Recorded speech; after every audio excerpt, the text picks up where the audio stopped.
ultimately you left the game and stayed back there. What is that feeling like? Yeah, I mean, obviously it sucks because you never want to leave your teammates out there just hooping, but just being cautious, and that's kind of that was my call, just to pull myself out of there. So yeah. Was it a continuation of what you were already experiencing? I mean, it's just my lower leg. I've definitely had some moments with that, and so for me, it's just about taking it day to day. I think the coaching staff and the medical staff have just done a great job, just talking to me, making sure, asking me how I'm feeling, and just kind of going off that. Was it pain, or was there a movement you did where you could listen closely to what she actually revealed? That decision to pull herself out, it wasn't the coaching staff. It wasn't the medical team. It was her decision. And for someone who hasn't missed a single game since high school, that's a massive red flag. Then there's the carefully worded lower leg issue explanation. The kind of vague terminology teams often use when they're trying to avoid revealing the full severity of a situation. So the real question is, what's truly going on with Aliyah Boston? And why does it feel like nobody wants to dig deeper? I think in practice, just being strategic with my reps. Obviously, we want to continue to build that chemistry. So for me, just making sure I'm doing exactly if we're doing certain drills, make sure I'm in there, especially if it's focused on new action and stuff like that. But honestly, I think everyone's been doing a great job managing my minutes and managing my performance in practice and stuff like that. But yeah. And there it is again, day to day, managing it carefully, being smart with my reps. Those aren't the words of someone dealing with a minor issue. That's the language athletes use when they're battling something ongoing and painful. And pay attention to what she avoided saying. She never actually identified the injury. Lower leg could mean anything from the ankle to the calf to even the Achilles. That kind of vagueness is rarely accidental. It suggests the fever are intentionally keeping details quiet, which raises an even bigger concern. Is this injury more serious than they're admitting? Or has it been lingering far longer than anyone knew? Obviously, you weren't used to being on the sideline. Yeah. What did you think of Mo stepping in Maisha, and how did you still try to be that leader? Yeah, I think just by communication, but I think Mo and Mai, they handled it. Didi, KK came in, did exactly what they needed to do. I think that's super important for us as post players, just make sure that no matter what, we're able to handle our own. I think they continue to show that every single game, regardless of whether I played or not. And so I'm just... Look closely at the timeline she just exposed. Steph admitted they've been managing the situation since the very start of the season from day one. That completely changes the context. This isn't some recent setback or a minor issue that suddenly appeared. It means Aliyah Boston has been competing through pain since opening night. Every rebound, every defensive stand, every screen she's battled through has come while dealing with an injury behind the scenes. And the fact that the Fever have already been limiting reps for their starting center this early in her career is what really stands out. For a 22-year-old entering just her second season, that's far from typical, and it raises serious questions about how long this has truly been affecting her. Playing with an injury that's being managed, do you think it has affected your play at all, or do you feel like when you're out there it feels totally? I feel like when I'm out there, I'm good to go. And if I'm not, then I'm making sure that I want to be the best. So if I'm not feeling the best and I can't perform the best, but for the most part, I've been feeling great. As a player who's never dealt with injuries before, how do you kind of learn to find that spot of when to put that balance between pushing yourself and... Yeah, no, I'm still working on that. I'm still working on that. I think that's where the medical staff comes in. Sometimes they're like, Aliyah, great job. They look at my load as well. I think just being a post player, we already do extra set screens, run, rebound, having to do a lot of stuff. And so for me, just making sure I'm cautious of that. But hey, it's day to day. I just take it as I get it, and I just continue to be the best I can. Watch how she sidesteps the question here. The reporter asked directly whether the injury has affected her performance, and Boston quickly shifted the conversation to, "When I'm out there, I'm good to go." But that doesn't actually answer what was being asked. The real question is whether playing through pain has changed the way she's performing, and the signs are already there. Her rebounding numbers have dipped compared to her rookie season. Her workload is being tightly managed, and she's even missing practice reps.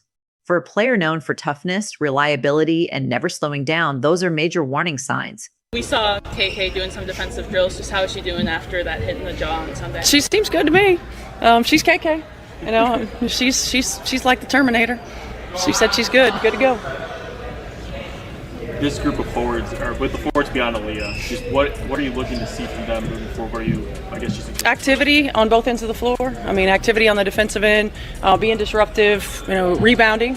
We got to do a better job of rebounding and really being hard divers. We've got opportunities to play through Maisha and Didi in the same way that we do, AB, especially in the quarter court. So we need to take advantage of that. And with Mo and KK, I think their activity level on both ends can really be. This answer reveals the coaching staff's real concern. White talks about Maisha's ability to play through the post in a very similar way to how they use Boston. She's highlighting Maisha's transition ability, her capacity to hunt easy shots, even her skill bringing the ball up the floor.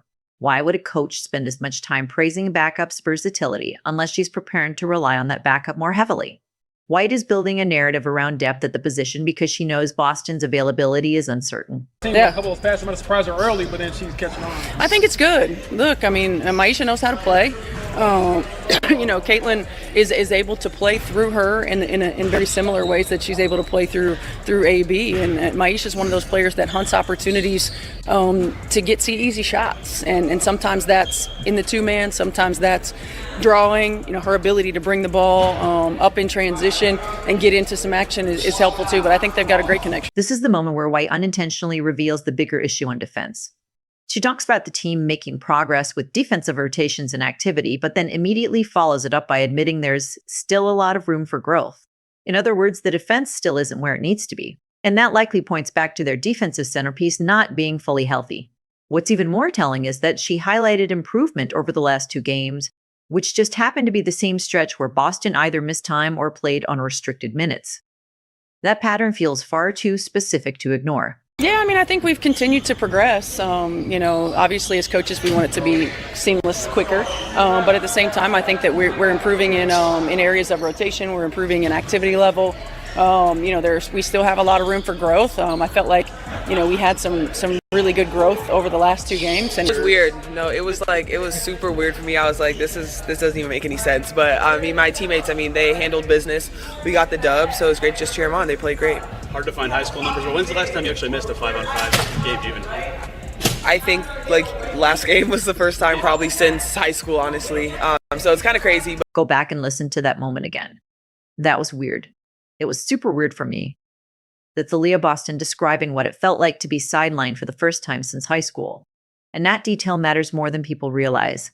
This wasn't a coaching decision forced on her. She chose to step away.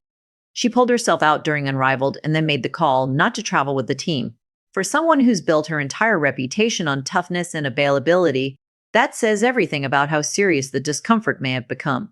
Players like Boston don't voluntarily sit unless they know they physically can't keep pushing through it.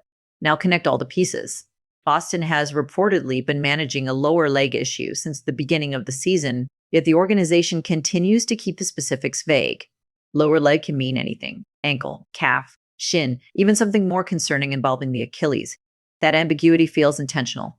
At the same time, she's missing practices, having her workload carefully monitored, and sitting out games for the first time in her basketball career. Meanwhile, the coaching staff has already started discussing adjustments and alternative front court rotations, which tells you this isn't being treated as a short-term inconvenience. And the impact is showing up on the court. Indiana's defensive issues line up directly with Boston not being fully herself. The rebounding has slipped. The rim protection hasn't looked as strong. Stephanie White keeps mentioning the need for more activity, physicality, and disruption defensively. All things Boston normally provides when healthy. When your defensive anchor is limited, the entire system starts to crack. What makes this even more concerning is Boston's age. She's only 22 and in just her 2nd professional season. This is supposed to be the point in an athlete's career where recovery is fastest and durability is highest. Young stars are usually able to shake off minor injuries quickly. So when a player that young is already load managing practices, missing games, and speaking cautiously about ongoing pain,